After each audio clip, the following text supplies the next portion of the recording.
Hey, what's up, everybody? Adam Bush here. Hey, we're in a series at Church on the Move called Wildly Different. We're looking at stories from the Bible of people who had an encounter with Jesus and came out radically changed on the other side. And with that, we are sharing stories of people in our own community who had their own encounter with Jesus and came out wildly different. Today, we're sharing a story from our friend Chris Martinez. Chris grew up in a Catholic home, and really, that was the extent of his relationship with God. I really didn't understand what God was. It was just something that I felt was what my parents were doing. It wasn't anything that I guess relationship based. I did really good in school. That was where I found my affirmation, getting all A's and then excelling in all the sports. Like so many of us, Chris was looking for his identity and his affirmation in things other than God. In addition to that, something horrible happened when he was a kid. He was sexually abused by somebody that he trusted, something that should never happen to anyone. The older he got, the more the shame and guilt began to grow, and he was just keeping it all bottled up inside of him. That brought a lot of anger and resentment. I felt ashamed, and why did this happen to me? What did I do to deserve this? Always thought that it was something I was going to die with. I was never going to tell anybody.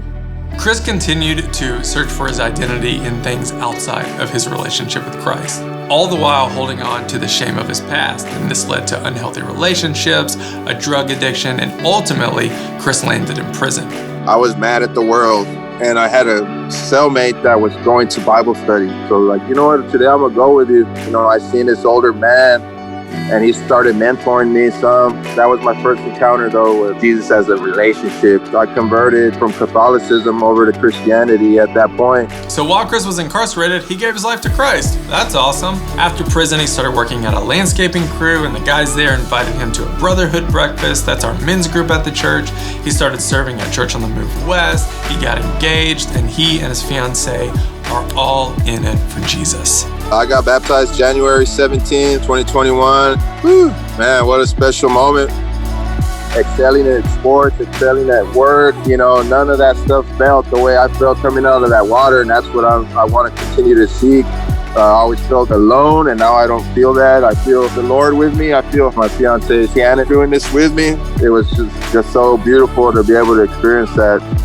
One of my favorite verses is, "For to me to live is Christ, and to die is gain."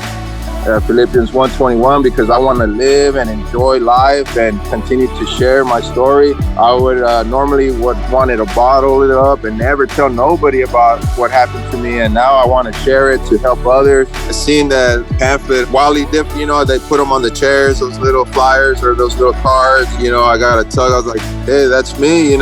I'm making him the cornerstone of my life. I'm excited. I'm super excited for what's to come.